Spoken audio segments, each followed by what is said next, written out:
দেখুন, মহাষষ্ঠী সকাল থেকেই কিন্তু বৃষ্টি বাঁচিয়ে আগে ঠাকুর দেখে নেওয়ার একটা ধুম পড়ে গেছে। আর তাই আজ কিন্তু সকাল থেকেই শহর তো বটেই, রাজ্যের নানা প্রান্তে সমস্ত বড় বারোয়ারি পুজোগুলোয় মানুষ ভিড় জমাচ্ছেন। এই মুহূর্তে আপনাদের একসঙ্গে শহরের বড় পুজোগুলোর ছবি দেখাচ্ছি। ত্রিধারা, ব্রাহ্মণ সম্মিলনী, দক্ষিণদ্বারী, বরিশা, বেহালা, বেলেঘাটা, ৩৩ পল্লী, সব কটা বড় পুজো ছবি দেখাচ্ছি। এর পাশাপাশি কথাও বলবো আমাদের প্রতিনিধিরাও এই মুহূর্তে বাংলার প্রায় সবকটি বড় বড় পুজো থেকে আপনাদের সঙ্গে সরাসরি সেই ছবি ঘুরিয়ে দেখাবেন। এই মুহূর্তে আমার সঙ্গে আমার যে সহকর্মীরা রয়েছেন আলাপ করিয়ে দিই। প্রদীপ তো আমাদের সঙ্গে রয়েছেন চেতলা অগ্রণী থেকে, পানিহাটি শহীদ কলোনি থেকে অনন্ত রয়েছেন আমাদের আরেক সহকর্মী, কৌশিক কাটোয়া থেকে আমাদের সহকর্মী রয়েছেন, জাজিগ্রাম নবোদয় সংঘ থেকে। শুরুতেই আমি একবার শহরের বড় পুজো, প্রদীপ তো চেতলা থেকে রয়েছে, চেতলায় চলে যাবো সরাসরি।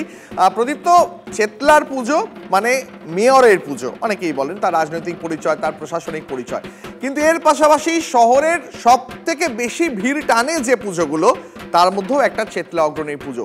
শুরুটা ভালো হয়নি, একটা অগ্নিসংযোগের ঘটনাকে কেন্দ্র করে বেশ কিছুক্ষণ বন্ধ ছিল। আজকে ষষ্ঠী দুপুরে কি পরিস্থিতি একবার সরাসরি দেখতে চাইবো এবং দর্শকদের এই মহাষষ্ঠী দুপুরে দেখাবো। দেখো, শুরুতেই আমি দেখাতে বলবো আমার সহকর্মী দীপঙ্কর দাশগুপ্তকে যে ভিড়ের ছবিটা যদি তুমি একবার দেখো তাহলেই বুঝতে পারবে যে ষষ্ঠীর দুপুর কিন্তু এটা। দ্বীপ এখনো অষ্টমী, নবমী, অনেকটা পথ বাকি রয়েছে।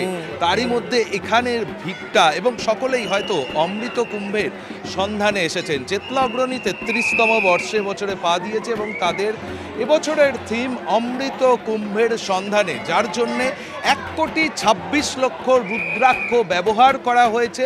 এবং অমৃত কুম্ভের সন্ধানে সমরেশ বসুর লেখা ছিল এবং সমরেশ বসুর শতবর্ষ পূর্ণ হচ্ছে এবছর। সেই কারণে তাকে শ্রদ্ধা যেমন একদিকে জানানো, এবং এই থিমের নীরবে রয়েছে কিন্তু বাংলা বাঙালি নিয়ে প্রতিবাদও ধরা পড়ছে, তেমনটাই উদ্যোক্তারা বলছিলেন। ভিড়ের ছবিটা তো তুমি দেখলে, দেখো মানানসই মাতৃ প্রতিমা যেমনভাবে তৈরি করা হয়েছে।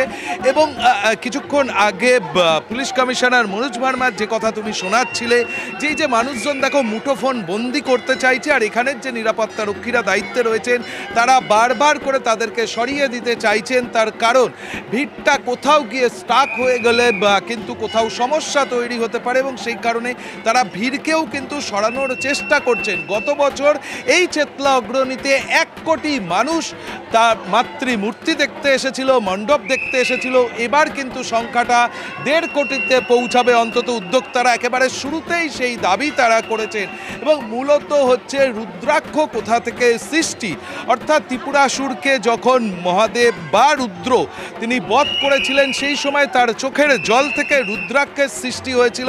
সেই রুদ্রাক্ষকে ভিত্তি করেই কিন্তু গোটা মণ্ডপকে সাজানো হয়েছে।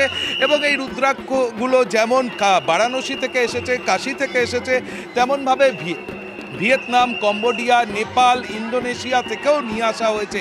ফলে একদিকে যেমন মানুষ এখানে এসে অমৃত কুম্ভের সন্ধানকে খোঁজার চেষ্টা করছে, অন্যদিকে খুব স্বাভাবিকভাবেই শহরের অন্যতম বড় পুজো চেতলা অগ্রণী বছরের পর বছর নিজেদের রেকর্ডকে তারা ভাঙার চেষ্টা করে, তার প্রতিফলনটাও কিন্তু এই ভিড়ের মধ্যে দিয়ে যেমন তুমি ছবিটা দেখাচ্ছিলে, মানে যদি সময়ের উল্লেখ না করে দিতে তাহলে এটা মহাষষ্ঠীর দুপুরের ভিড় নাকি মহাষ্টমীর সন্ধ্যের ভিড়, স্টুডিও থেকে অন্তত দেখে সেটা পার্থক্য টের পাওয়া যাচ্ছে না। প্রদীপ তো আমাদের সঙ্গে